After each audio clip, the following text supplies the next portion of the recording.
No, that's called the back rooms. Is the back rooms in the SCP universe, or is that its own thing? Because I've seen that before too. Oh, wait.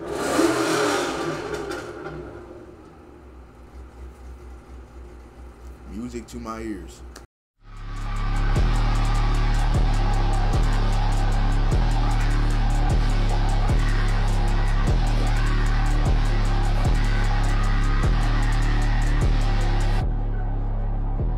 Yo boys, welcome back to the channel. It's your man MK, aka Bonnet Boy in the building. Look, the SCP Foundation. I ain't gonna lie, that last SCP video got me intrigued. Not gonna cap to you, and I want to learn a little bit more. Like, what exactly is, like, what's the lore? You feel me? I need to know the lore, so I found this video quick, 12 minutes. You know what I'm saying? The SCP Foundation explained. Now I ain't gonna hold y'all boys no longer. All I ask you guys to do is to like, comment, subscribe, share with your mom, dad, sister, brother, grandma, grandpa, dog, cat, and let's get right into the video, man. Her abuse are too horrific to be described, and her torturers are death row prison inmates, the absolute worst of the worst. This woman's torture is constant. Wait. In an undisclosed location, a woman is being tortured. The methods of her abuse are too horrific to be described, and her torturers are death row prison inmates, the absolute worst of the worst. This woman's torture is constant, and procedures are put into place to make sure she never becomes accustomed to the pain. If ever her torturers express sympathy toward their victim, their superiors will have them removed and replaced. If they try to rescue her or put her out of her misery, they themselves will be shot without hesitation. The woman being tortured is known only as SCP-231-7, and worst of all, she's pregnant. The cause of her eternal torture. Okay, so I guess this is how it starts. The woman being tortured is known only as SCP-231-7. And she's pregnant. So what is the SCP? And worst of all, she's pregnant. The cause of her eternal torture? The SCP Foundation. And you'll be shocked to learn that when all is said and done, these are the good guys. Because if they ever stop their brutal treatment of SCP-231-7, a treatment codenamed Procedure 110 Montauk, she'll give birth to a creature that will destroy the world as we know it. This is just one of the many examples of the objects and entities under the watchful eyes of the SCP Foundation, a mysterious group that strives to achieve greater good by any means necessary, and we do mean any. What you're about to hear is above classified, and be warned, what is heard can never be unheard, unless of course the Foundation gets its hands on you. So what is the SCP Foundation? This is correct. Okay, so the SCP Foundation are the good guys. Alright, I'm thinking this is like they're about to be some evil ass motherfuckers. So they have to torture her because if she gives birth, it's gonna be something that destroys mankind. I wonder in the most basic sense, the group's mission statement is right there in the SCP acronym. Secure, contain, protect. It's the task of the Foundation to, in their own words, contain anomalous objects, entities, and phenomena. Things that don't make sense, things that don't belong, things that simply don't fit in with our perception of reality, and some things that pose an existential threat to all human life. They refer to these contained. No, I might yap, but I'm not gonna lie. What if we have something like this in real life? I ain't gonna lie, I think we do have something like this in real life where, like, people with superpowers, maybe, goddamn monsters, all types of shit. This is where they will put them. You feel me? Now, maybe it'll just be separate superheroes and people like that over here, monsters over here, because I don't think you would want to combine those two. Probably would be too strong, too powerful, too risky. Anomalies as SCPs, each of which is accompanied by a number. This is a broad umbrella, as an SCP can range from benign or even actively helpful to downright apocalyptic if ever released. Much like the infamous Men in Black often reported by witnesses in connection with alien sightings, the Foundation works in secret to maintain a sense of normalcy at all costs, knowing the chaos it would cause if any of the anomalies they're harboring ever become public. Take, for example, SCP-500. To the untrained eye, the object is just an unassuming prescription pill bottle, the kind you'd see in medicine cabinets the world over. But the pills in this... See, like last video, I said I knew I wasn't... I know I seen an SCP picture online before, and it was a chair. I was like, what is this bullshit? Humble bottle are unlike any earthly medicine. They can cure quite literally anything, from cancer to a cold, within 2 hours. But at the time of this writing, there are only 47 pills left. The power to cure all disease, a privilege denied to even the richest and most powerful in society. A veritable holy grail. Can you imagine the violence and horror that would break out in trying to obtain them if their existence ever became public?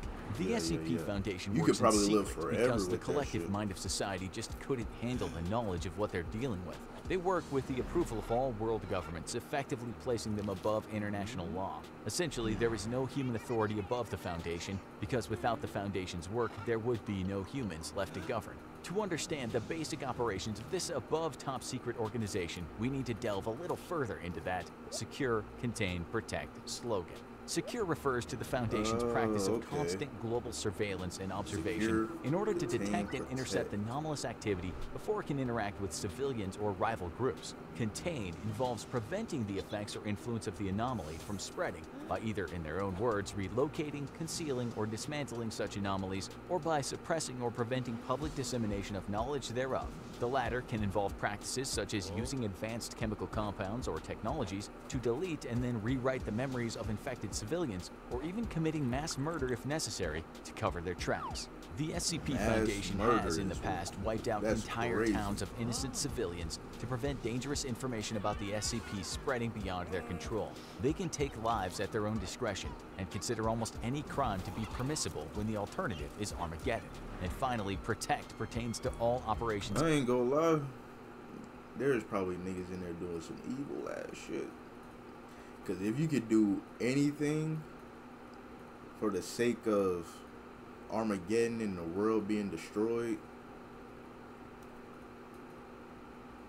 you were doing, like, you will literally do you will have to get like some demented people, but they're good at heart and they're hard to find. Might got one right here, I'm not gonna lie. It's meant to protect mankind from the SCPs, up to and including neutralizing and destroying them when possible. Some SCPs, such as the infamous SCP-682, a nigh indestructible genocidal reptilian, have proved to be almost impossible to destroy. Research is ongoing in many cases, as the Foundation explores any and all possible methods of reducing the threat of more dangerous SCPs. In order to help them categorize the thousands of strange and horrifying anomalies under their watch, the Foundation has created a system that organizes the SCPs based on the difficulty of containing them. The first of the primary object classes is Safe, pertaining to SCPs that require little, if any, resources to safely and properly contain. Examples include the previously mentioned SCP-500 pill bomb and SCP-999, a benevolent blob of gelatinous orange matter. SCP-999 has a playful, almost dog-like personality and causes feelings of happiness and euphoria in whoever or whatever it touches. It's even been used by the Foundation as a pacification tool to reduce aggression in other SCPs. The second primary object class is Euclid, which refers to any anomaly that requires more resources to contain completely or where containment isn't always reliable.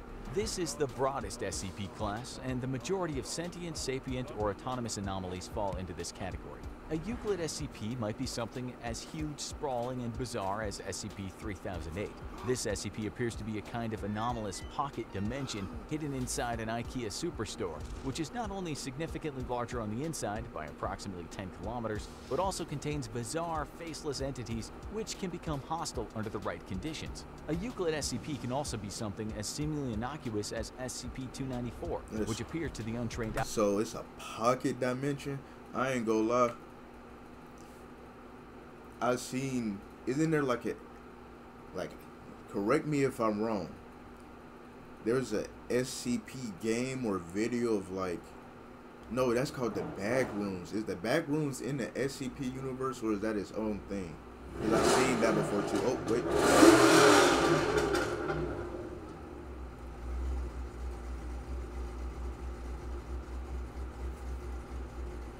Music to my ears. But as I was saying, yes, the back rooms connected to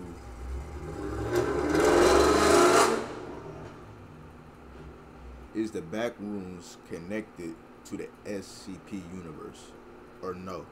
Or is that it's like whole completely different Designed thing? to be a standard coffee vending machine. However, unlike any other coffee machine, the input system on SCP-294 is a QWERTY keyboard. This SCP can manifest any liquid typed in on the keyboard, from standard drinks like coffee and beer to more esoteric compounds like sulfuric acid and disease-infected human blood.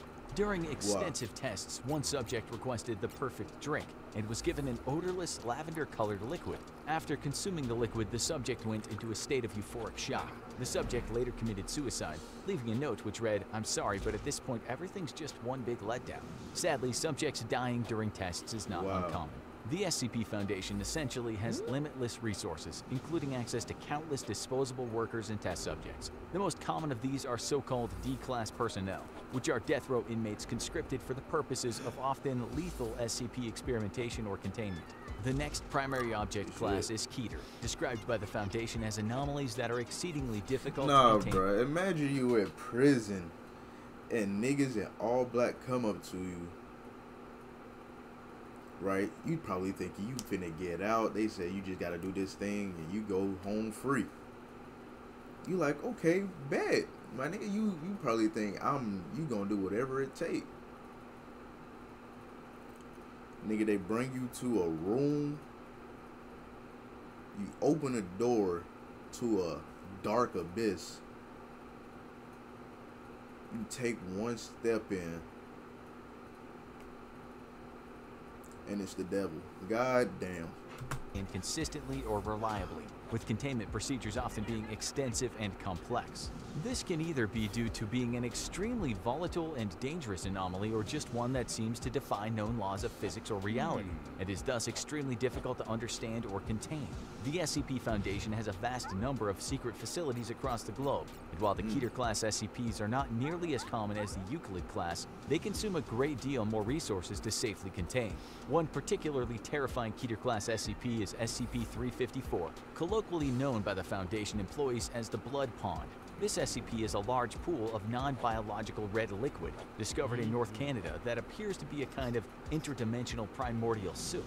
What makes this SCP particularly hard to contain, as well as extremely frightening, is the fact that hostile entities periodically emerge from the pond and must be neutralized before they can escape the containment area. These entities have included a floating black sphere that can fire concentrated beams of deadly radiation, a 15-foot-tall reptilian humanoid that seemed immune to gunfire, and a homicidal metallic humanoid nicknamed the Terminator by Foundation personnel.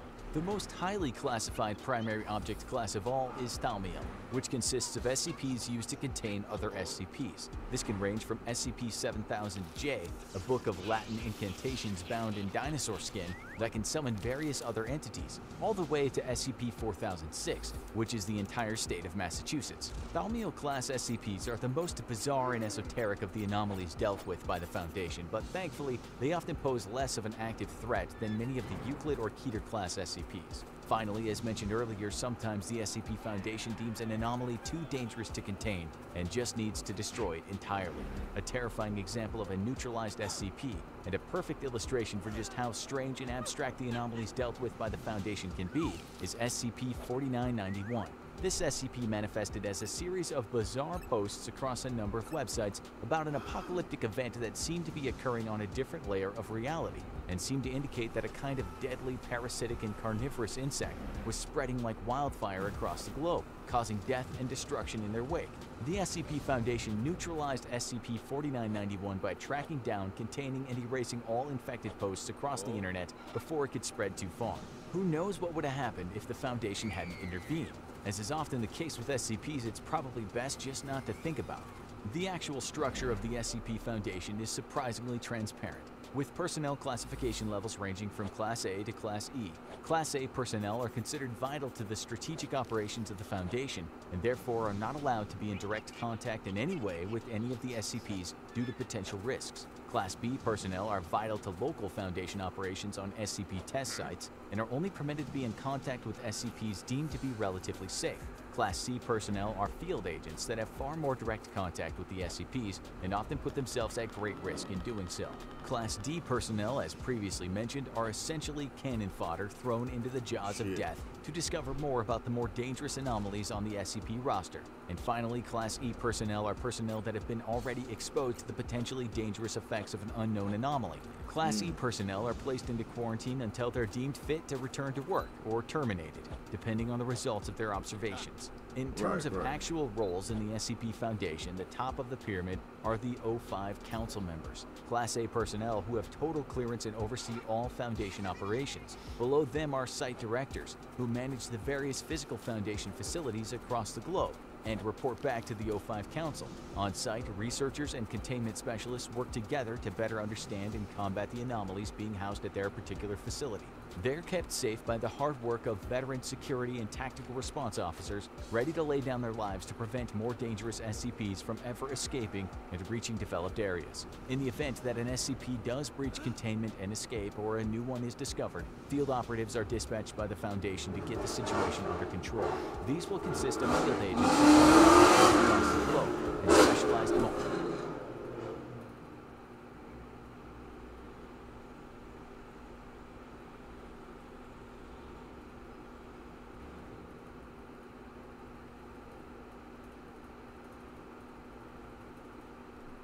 Mobile Task Force operatives.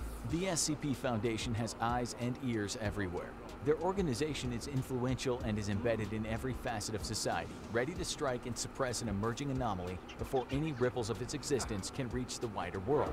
Even here, we've only really scratched the surface of the SCP Foundation's extensive and frankly mind-boggling global and historical operations. There's plenty of information about the Foundation online, many of which people assume is pure fiction, but wouldn't that be the perfect cover for a real secret organization wanting to cover its tracks? As the quote says, the greatest trick the devil ever pulled was convincing the world he doesn't exist. Ultimately, the SCP Foundation is on the side of mankind, but that doesn't mean it'll always act in our best interests. After all, if it means preserving the peace and getting another anomaly under wraps, the Foundation won't hesitate to terminate you and everyone you know without a second thought.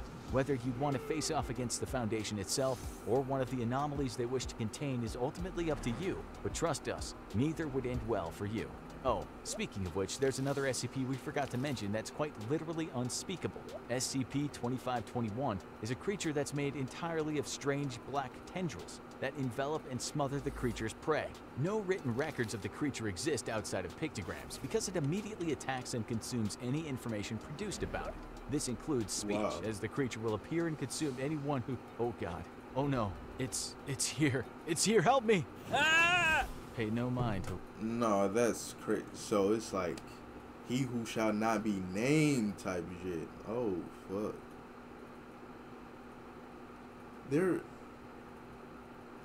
probably is a name out there. If you just say it, a nigga go on pure and just off your shit. Okay, SCP Foundation, secure, contain, and protect. Okay. Now that I know the lore and things like that, so these things can literally be like, look at this. SCP-106, the old man. Crazy. But if you guys enjoyed that video, it would be the first link in the description box below. Make sure you like, comment, and subscribe. And until next time, I'm out, man.